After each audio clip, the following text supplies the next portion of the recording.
You will hear a telephone conversation between a man who is looking for a summer job as a fruit picker and a woman who owns a farm. First, you have some time to look at questions 1 to 3 on page 2.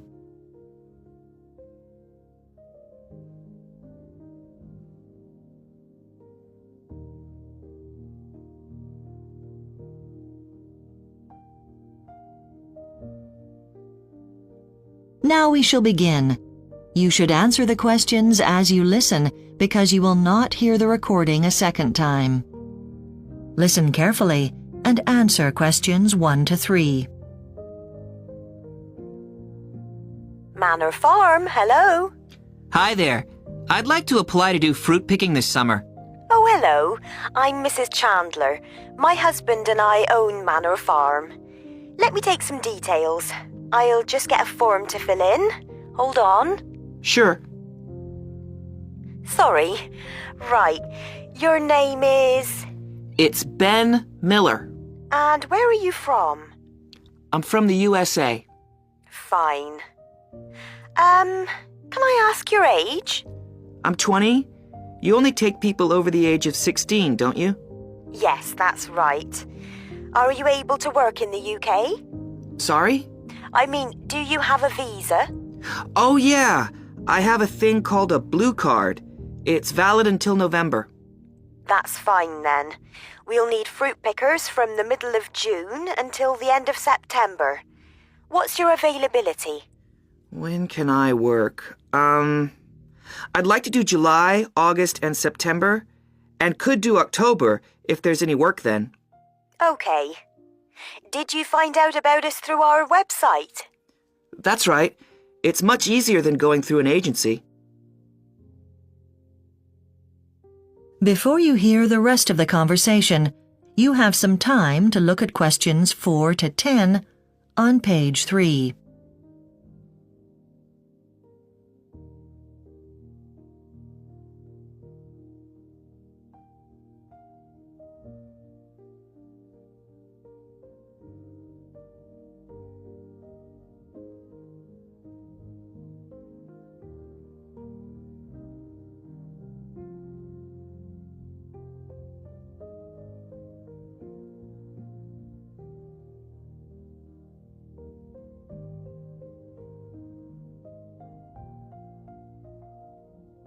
Now listen and answer questions 4 to 10.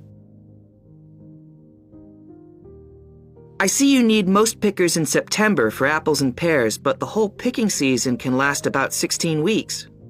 Well, yes, but it's a question of the weather. That determines how much fruit we grow, of course. That's why I can't give you exact picking dates now. I see. Oh, well, no problem. Can you tell me what pickers earn? Well, that depends on age. The rate is £4.50 an hour for the under 18s, but as you're over 18, it would rise to £5.60 an hour. Uh-huh. Your website says that you don't provide accommodation for pickers, so I guess I should arrange that in advance.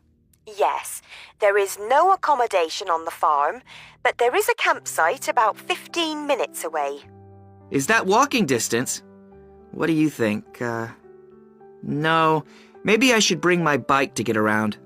Yes, we always recommend that. Some pickers bring a car, but then find the roads rather narrow, and the bus is very infrequent. Do you have any questions? I know that fruit picking is hard work, but is there anything special I need to bring with me? Well, firstly, documentation is extremely important. We will need proof of age, so we'll expect to see your passport. Pickers without one won't be allowed to work. Oh, even if their age is written on their driving license? Sorry, a driving license isn't suitable. Fair enough. I guess some lunch is provided for all the hungry fruit pickers. I'm afraid not. You'll need to bring your own food for lunch and, more importantly, enough water to last a full day. It can get very hot, so drinking is vital. Right, like back home. Okay, well, thanks for all the information. What happens now? Well, I'll post a contract to you.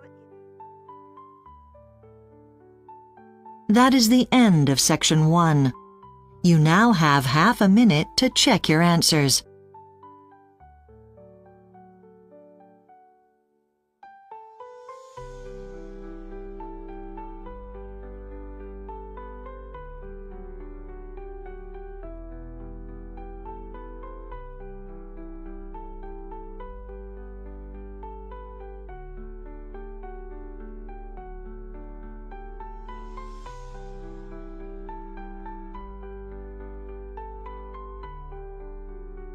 Now turn to Section 2.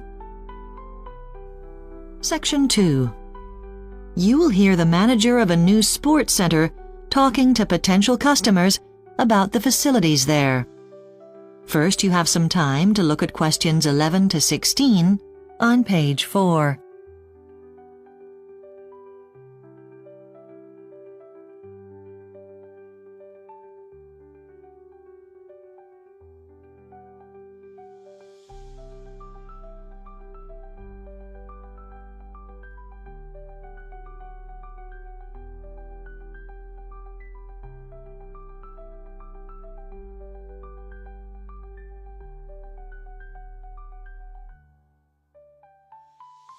Now listen carefully and answer questions 11 to 16. Good evening and welcome to Carrara's brand new Sports and Leisure Centre. First, I'll tell you about our facilities, then feel free to wander around the centre. Now, as you can see from the map I've given you, we're sitting in our cafe, which we hope will be a favourite place to visit after exercising. To one side of us and right in front of you as you enter the complex is the shop. Be sure to have a look in there later as we've got some great opening specials on footwear. On the other side of the cafe, and ideally situated between the cafe and the childminding facilities, we have the playground. You can sit and relax there while your kids have a great time on the equipment. And our childcare facilities are available to anyone using the centre. Let's talk a little bit about our heated swimming pool, which is also near the entrance, on the other side from the cafe. It has a 5-metre water slide, which will be very popular with kids of all ages, and in the corner nearest the changing rooms, we have a high-tech hot spa. The water is heated to 38 degrees centigrade, which is the ideal temperature to relax tired muscles after a workout. So, where can you do these workouts? Well, we have a large weights room located at the cafe end of the administration block. In the weights room, you'll find all the latest equipment. We also have trainers there who can put a program together for you. Another place to get a good workout is in the gym, which is shown on the map to the right of the changing rooms. There will be all sorts of classes offered there. Our aim is to provide all your exercise and recovery needs. So, as well as the spa to help aching bodies, we also have a special area for massage. It's in the funny-shaped room close to the administration area. Its distinctive shape has already led to the nickname of the Bullet Room. We'll be offering Swedish and Chinese massage there, and we'll offer physiotherapy in the future. Before you hear the rest of the talk, you have some time to look at questions 17 to 20 on page 5.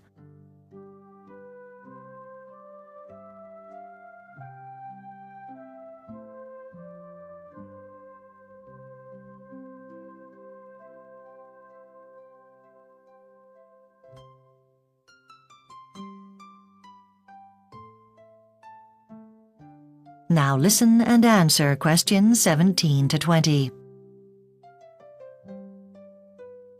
Now, let me tell you something about our different memberships. Firstly, we offer different types of membership to cater for different needs. If you are a fitness freak, then choose our all-in membership. This gives you access to everything in the centre, all the classes and sports. It's usually our most expensive option, But for a short time, we're offering 12 months for the price of 9, which is a huge saving. If you prefer just the gym classes, you may want to consider the gym and weights package. It works out at $10 a week, which is good value.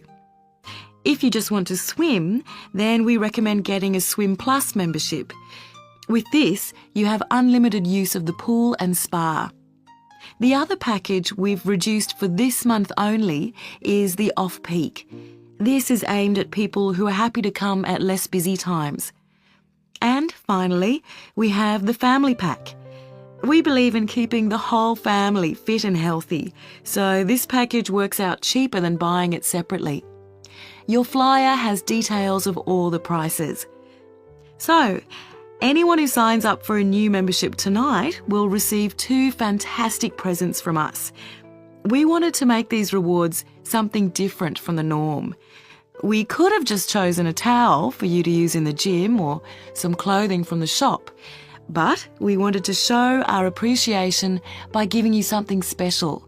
So not only are we going to give you a voucher for a session in our massage centre, a great way to unwind after your workout, but you'll also get this great device that measures your heart rate. And finally, just for turning up tonight, we'd like to give everyone here a drink bottle to take away with them. That is the end of Section 2. You now have half a minute to check your answers.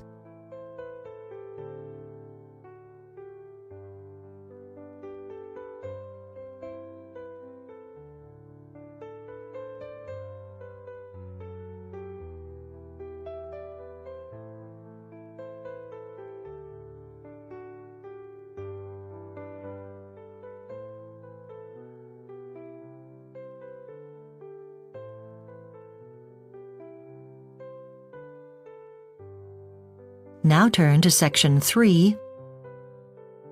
Section 3.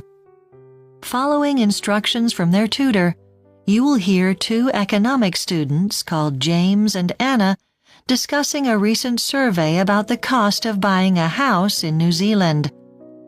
First, you have some time to look at questions 21 to 25 on page 6.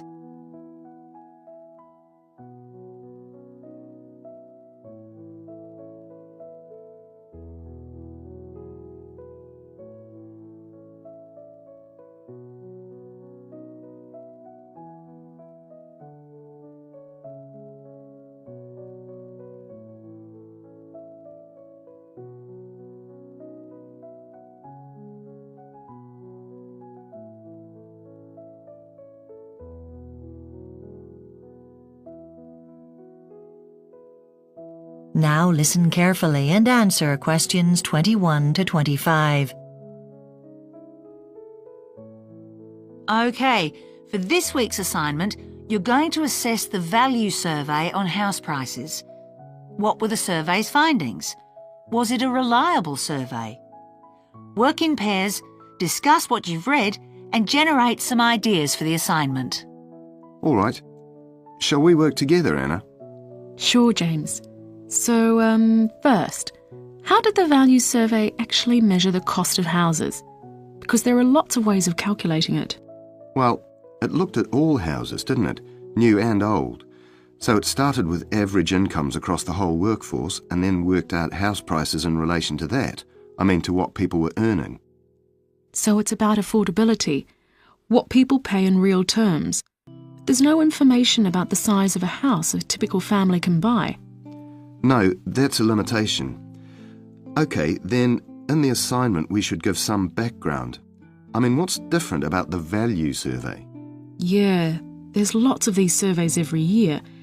Value is actually one of the newer ones, but it stands out because it gives figures for a range of the largest urban centres, which none of the others do. OK, good point. Then one finding was that New Zealand houses are relatively expensive. Why is that? Because most of them are built of wood, and that's quite cheap. Yeah, it is. But the problem is there are too many regulations and restrictions about where you can build. So if more building sites were created for housing, the costs would come down. That's it, isn't it? Because there are plenty of contractors ready to do the work. Exactly. So, what else? Well, what about transport? I mean, it's all very well to talk about new housing, but how are people going to get there? Is the survey proposing new roads, new rail networks? It should be a coordinated approach. Yeah, but the survey didn't mention it.